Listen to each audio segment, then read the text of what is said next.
കുഞ്ഞുങ്ങൾക്ക് എന്തെങ്കിലും തരത്തിലുള്ള പ്രശ്നങ്ങൾ ഉണ്ടാവുകയാണെങ്കിൽ അവരുടെ പരിമിതികൾ അവരെ സഹായിക്കാൻ കഴിയുന്ന ഒരു വലിയ കാര്യമാണ്.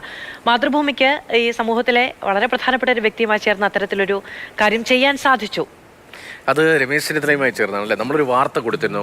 19-ാം തീയതിയാണ് ആ വാർത്ത സംപ്രേഷണം ചെയ്യുന്നത്. ആ വാർത്തയ്ക്ക് പിന്നാലെയാണ് സഹായഹസ്തവുമായി രമേശ് ചെന്നിത്തല മുന്നോട്ട് വരുന്നത്. ശ്രവണ സഹായി കേടായതിനാൽ കേൾവിശക്തി നഷ്ടപ്പെട്ട കുട്ടിക്കാണ് കൈത്താങ്ങായി മാതൃഭൂമി ന്യൂസ് വാർത്ത ഇപ്പോൾ മാറുന്നത്.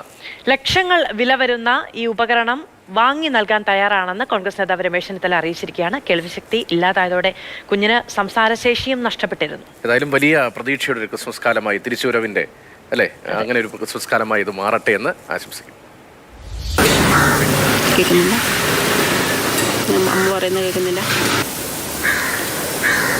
അവന് ഞാൻ പറയുന്നത് എന്താണെന്ന് മനസ്സിലാക്കാൻ പറ്റുന്നില്ല. എന്താ പറയണ്ടേന്ന് അവന് മനസ്സിലാവുന്നില്ല.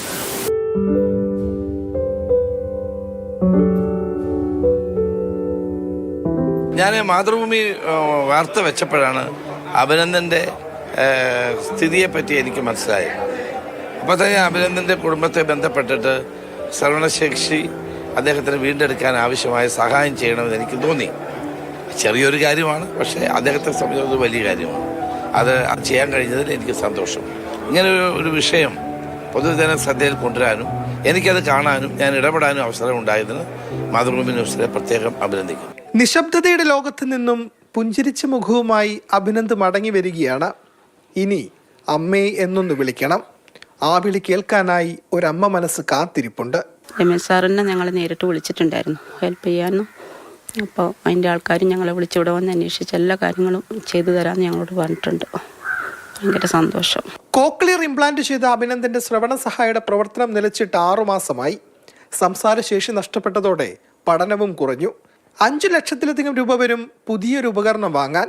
മാതൃഭൂമി ന്യൂസ് വാർത്തയെ തുടർന്നാണ് രമേശ് ചെന്നിത്തലയുടെ ഇടപെടൽ. പ്രാദേശിക കോൺഗ്രസ് പ്രവർത്തകർ വീട്ടിലെത്തി സന്തോഷ വാർത്ത കുടുംബത്തെ അറിയിച്ചു. മാതൃഭൂമി ചാനലിനോട് നന്ദി പറഞ്ഞു തീരില്ല. അമ്മ നല്ല സന്തോഷം. പിന്നെ സിയാസിൻ്റെ മെമ്പർമാർ, പിന്നെ നമ്മളെ ഇവിടുത്തെ നാട്ടിലെ കോൺഗ്രസിൻ്റെ പ്രവർത്തകർ എല്ലാവരും, പിന്നെ ചെന്നിത്തല സാറിനോട് പറഞ്ഞ നന്ദിയില്ല. അത്രയും കടപ്പാടുണ്ട്. കിട്ടിയാൽ അത് വാക്കിട്ടുന്നില്ല പറയാം. ചുറ്റും നിശബ്ദത നിറഞ്ഞ 6 മാസങ്ങൾക്കിനി വിട. കളിയും ചിരിയും നിറഞ്ഞ ലോകത്തേക്കുള്ള അഭിനന്ദന്റെ കാത്തിരിപ്പ് അവസാനിക്കുന്നു. കുഞ്ഞു മനസ്സിനൊപ്പം മാതൃഭൂമി ന്യൂസിനും ഇത് സന്തോഷം നിറഞ്ഞ നിമിഷം. മാതൃഭൂമി ന്യൂസ്, കണ്ണൂർ. അത് പ്രത്യാശയുടെയും പ്രതീക്ഷയുടെയും ഓരോ മഞ്ഞിൻ പുലരികളാണ് ക്രിസ്മസ് കാലം എന്ന് പറയുന്നത്. കുട്ടികളെ സംബന്ധിച്ചാണ് ഏറ്റവും വലിയ സന്തോഷം. മിന്നുന്ന താരകങ്ങളെയൊക്കെ നോക്കി അവർ സന്തോഷിക്കുന്ന കാലമാണ്. ആ മഞ്ഞിന്റെ കാലമൊക്കെ അവർ സ്വപ്നം കാണുന്ന സമയമാണ്. അവരൊറ്റ ചിരി മതി അല്ലെ, ആ സ്റ്റോറി അവസാനിക്കുന്ന ആ സമയത്ത് അഭിനന്ദന്റെ ആ ചിരി മാത്രം മതി ക്രിസ്മസ് കാലത്ത് നമുക്ക് ഏറ്റവും വലിയ സന്തോഷം കിട്ടാൻ. ഫെലിക്സ് ഉണ്ട്. ഫെലിക്സിനും ഇത് ക്രിസ്മസ് കാലത്തെ ഒരു വലിയ ആഹ്ലാദം. വിവാഹം കഴിഞ്ഞതിന് ശേഷം കഴിഞ്ഞ് വളരെ കുറച്ച് ദിവസം കഴിഞ്ഞ് വരുന്ന ക്രിസ്മസ് കാലമാണ്. ആദ്യ ക്രിസ്മസ് ആണ് വിവാഹത്തിന് ശേഷം ഫെലിക്സും. ഫെലിക്സ് ഇപ്പോൾ ആ വീടിന്റെ പരിസരത്താണോ ഉള്ളത്? എത്രത്തോളം സന്തോഷമുണ്ട് ഫെലിക്സിനും ആ കുടുംബത്തിനും?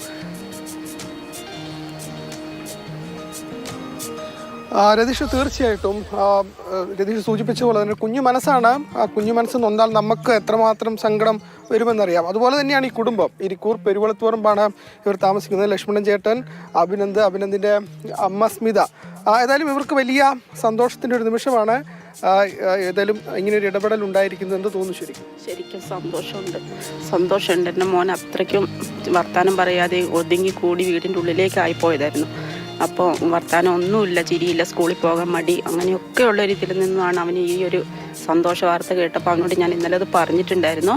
രമേശ് ചെന്നിത്തല സാറിൻ്റെ അടുത്തുനിന്ന് ഒരു സഹായം നമുക്ക് കിട്ടിയിട്ടുണ്ടെന്ന്. അപ്പോൾ അത് വെച്ചിട്ട് സ്കൂളിൽ പോകാമെന്ന് അവന് പറഞ്ഞിട്ടുണ്ട്. അവൻ ഹാപ്പി ആയിട്ടുണ്ട്. ഞങ്ങൾക്കും എല്ലാവരോടും നന്ദിയുണ്ട്.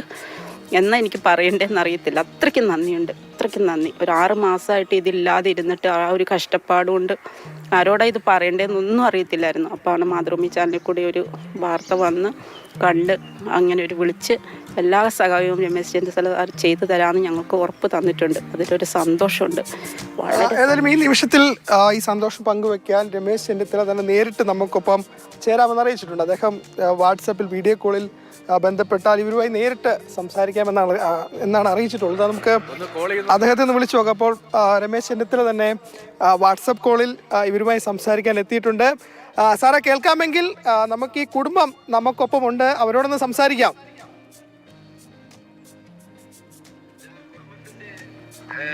കുടുംബത്തിനോട് സംസാരിക്കാൻ കഴിഞ്ഞാൽ എനിക്ക് സന്തോഷമുണ്ട്.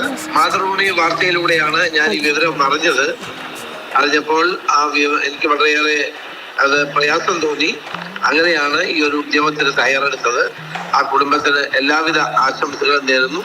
ആ കുട്ടി പഠിച്ച് വളരെ മിടുക്കനായി വരട്ടെ, നല്ല ഭാവി ഉണ്ടാകട്ടെ എന്ന് ആത്മാർത്ഥമായി ആശംസിക്കുന്നു. സാറേ നന്ദിയുണ്ട് സാറേ, വളരെ നന്ദിയുണ്ട് ഞങ്ങൾക്ക് എല്ലാവർക്കും, ഞങ്ങളുടെ കുടുംബത്തിൻ്റെയും. പറയാനുണ്ടോ? ഇപ്പം 6 മാസമായിട്ട് അവൻ സംസാരിക്കാറില്ലായിരുന്നു, ഒന്നും സംസാരിക്കാറില്ലായിരുന്നു. ഇപ്പം സന്തോഷമായി, ഞങ്ങൾക്ക് വളരെ സന്തോഷമായി ഞങ്ങൾക്ക് സന്തോഷമായി സാറേ. ഇല്ല കേക്കില്ല, മിഷൻ വെക്കാത്തോണ്ട് കേൾക്കാൻ പറ്റില്ല. മിഷൻ വെക്കാത്തോണ്ട് കേൾക്കാൻ ആയിക്കോട്ടെ. സന്തോഷമുണ്ട്, നന്ദിയുണ്ട്. ഞങ്ങളുടെ കുടുംബത്തിൻ്റെയും എൻ്റെ മോൻ 6 മാസമായി സംസാരിക്കാതിരിക്കുമായിരുന്നു. ആയിക്കോട്ടെ, നന്ദിയുണ്ട് സാറേ, നന്ദിയുണ്ട്. സന്തോഷം. ആയിക്കോട്ടെ. തീർച്ചയായിട്ടും രമേശ് ചെന്നിത്തലയ്ക്കും നമ്മുടെ മാതൃഭൂമി ന്യൂസിൻ്റെയും നന്ദി അറിയിക്കുകയാണ്. ഓക്കെ താങ്ക് യു സാറേ. അപ്പോൾ രമേശ് ചെന്നിത്തല അറിയിച്ചിരിക്കുന്നത് അദ്ദേഹം നേരിൽ വന്ന് ഇവരെ കാണാം എന്നുകൂടിയാണ്. ശരിക്കും അങ്ങനെയും കൂടി പറയുമ്പോൾ സന്തോഷമുണ്ട് ഞങ്ങൾ സ്വപ്നത്തിൽ പോലും വിചാരിക്കാത്തൊരു കാര്യമാണ്. ഞങ്ങൾക്ക് ഭയങ്കര സന്തോഷമുണ്ട്. ഇതാരോട് പറയണമെന്ന് ഞങ്ങൾക്ക് അറിയത്തില്ലായിരുന്നു. ഇങ്ങനെയാണ് ഈ ചാനലിൽ വാർത്ത വന്ന്. അത്രയ്ക്കും മനസ്സിന് സന്തോഷമുണ്ട്. എനിക്ക് ആരോടാ പറയട്ടെന്ന് അറിയത്തില്ല. ചേട്ടാ ശരിക്കും പറഞ്ഞാൽ 6 മാസമായി അല്ല ഇവൻ അമ്മേനൊന്ന് വിളിച്ചിട്ട് തന്നെ 6 മാസമായി. ഇപ്പോൾ ഈ സന്തോഷ വാർത്ത കേൾക്കുമ്പോൾ തന്നെ നമുക്ക് ഇന്നലെ നല്ലൊരു ഉണർവ് വന്നായിരുന്നു മനസ്സിന്. പിന്നെ രമേശ് സാറിനോട് നന്ദി എന്ന് പറഞ്ഞു തരാൻ നന്ദിയുണ്ട്. നമ്മൾ കുറേ നാട്ടുകാരും നമ്മളെ സഹായിച്ചു, സിയാക്സിൻ്റെ മെമ്പർമാർ, പിന്നെ മാതൃഭൂമിൻ്റെ ചാനലുകാരോട് എന്താ പറയണ്ടേ, നന്ദി പറഞ്ഞാൽ നന്ദിയോടായിരിക്കും, എന്നാലും നന്ദി പറയാണ്. എന്നൊന്നും പറയാനില്ല. അത്രയ്ക്ക് അഭിനന്ദ് ഇനി കളിച്ച് ചിരിച്ച് വളരട്ടെ അല്ലേ അവനെല്ലാം. അതെ, അവന് സന്തോഷമായി എന്ന് ഞാൻ അവനോട് ഇന്നലെ പറഞ്ഞു മനസ്സിലാക്കിയിട്ടുണ്ടായിരുന്നു അവന് ഇത് കിട്ടുമെന്നുള്ളത്. അപ്പോൾ അവനത് സന്തോഷമായി കേട്ടപ്പോൾ.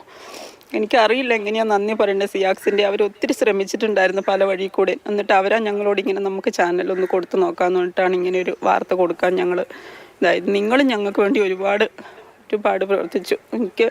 നമുക്കിത് പറയുമ്പോൾ എല്ലാവർക്കും ഇത് മനസ്സിലാവണമെന്നില്ല നമ്മൾ എന്താ പറയുന്നതെന്നുള്ളത്. പക്ഷേങ്കിൽ മനസ്സിലാക്കുന്ന കുറേ ആൾക്കാരുണ്ടെന്ന് ഞങ്ങൾക്ക് മനസ്സിലായി. നന്ദിയുണ്ട്, വളരെ നന്ദിയുണ്ട്. എങ്ങനെ അത് പറയേണ്ടതെന്ന് എനിക്കറിയത്തില്ല. ഓക്കെ രതീഷ്, അങ്ങനെയാണ്. അതായത് ജന്മനാ കേൾവിശക്തി ഇല്ലായിരുന്നു. വർഷങ്ങൾക്ക് മുമ്പാണ് കോക്രിയൽ ഇംപ്ലാന്റ് ചെയ്തത്. ആ മെഷീന് വലിയ വിലയുണ്ട്, 5 ലക്ഷത്തിന് മുകളിൽ വിലയുള്ള മെഷീനാണ്. അത് കേടായി, 6 മാസം മുമ്പ് കേടായി. അങ്ങനെ ഇത് ഓപ്പറേഷന് ശേഷം മെഷീൻ വെച്ചതിന് ശേഷം അഭിനന്ദ് നന്നായി സംസാരിക്കുമായിരുന്നു, സ്കൂളിൽ പോകുമായിരുന്നു, പഠിക്കുമായിരുന്നു. പക്ഷേ 6 മാസമായി അഭിനന്ദിന് ഒന്നും കേൾക്കാൻ കഴിയുന്നില്ല, അവന് പഠിക്കാൻ കഴിയുന്നില്ല, കളിക്കാൻ കഴിയുന്നില്ല, ആരോടും സംസാരിക്കാൻ കഴിയുന്നില്ല. അങ്ങനെ ഒറ്റപ്പെട്ട് കഴിയുമായിരുന്നു കഴിഞ്ഞ 6 മാസമായി. ഇത് ഈ മെഷീൻ നന്നാക്കണമെങ്കിൽ 1.5 ലക്ഷം തിരിച്ചു വരട്ടെ ആ ജീവിതത്തിലേക്ക്, അതൊക്കെ നമുക്ക് കാണാനും കഴിയട്ടെ. രതീഷ്, ഇപ്പോൾ ഇത് ഒരാളുടെ ഒരു കാര്യമാണ്. നമ്മുടെ നാട്ടിലൊരു കുഞ്ഞിന് അല്ലെങ്കിൽ ഒരാൾക്ക് തീരെ സഹായാവസ്ഥയിലുള്ള ഒരു കുടുംബത്തിന് എന്തെങ്കിലും ഒരു സഹായം ആവശ്യമുണ്ടെങ്കിൽ ജനകീയ സമിതികൾക്കൊക്കെ ഒരുപാട് കാര്യങ്ങൾ ചെയ്യാൻ കഴിയില്ല. പ്രദേശത്തെ സംവിധാനങ്ങൾ, ആ പ്രദേശത്തെ സാമൂഹ്യ സംഘടനകൾ, രാഷ്ട്രീയ സംഘടനകൾ, അവിടുത്തെ തദ്ദേശ ഭരണം, അപ്പോൾ പഞ്ചായത്താണെങ്കിൽ പഞ്ചായത്ത്, അവിടുത്തെ കൂട്ടായ്മകൾ, കുടുംബശ്രീ അടക്കമുള്ള കൂട്ടായ്മകൾ, ഈ കൂട്ടായ്മകൾക്കൊക്കെ ഇത് വളരെ എളുപ്പത്തിൽ ചെയ്യാൻ കഴിയുന്ന കാര്യമാണ്. അങ്ങനെ ഒരു കൂട്ടായ്മ കൂടി ഗ്രാമീണ പ്രദേശങ്ങളിലും നഗരപ്രദേശങ്ങളിലും ഒക്കെ രൂപപ്പെട്ടാൽ കുറേ കൂടി നന്നാകും. പ്രത്യേകിച്ച് ഈ CSR ഫണ്ടൊക്കെ, ഈ വലിയ സ്ഥാപനങ്ങളുടെ CSR ഫണ്ടൊക്കെ പലയിടത്തും വിനിയോഗിക്കാൻ എവിടെയാണ് വിനിയോഗിക്കേണ്ടത് എന്ന് അറിയാതെ പോലും പല കമ്പനികളുണ്ട്. അങ്ങനെ ഒരു വലിയ കൂട്ടായ്മയൊക്കെ രൂപപ്പെട്ടു വന്നാൽ ഇത്തരം കുട്ടികൾ ഒരുപാട് നമുക്കിടയിലുണ്ട്. ഇത് ഒരാളുടെ കഥ മാത്രമാണ്. നമുക്കിതുപോലെ ഒരുപാട് ചിരി കാണാൻ പറ്റും.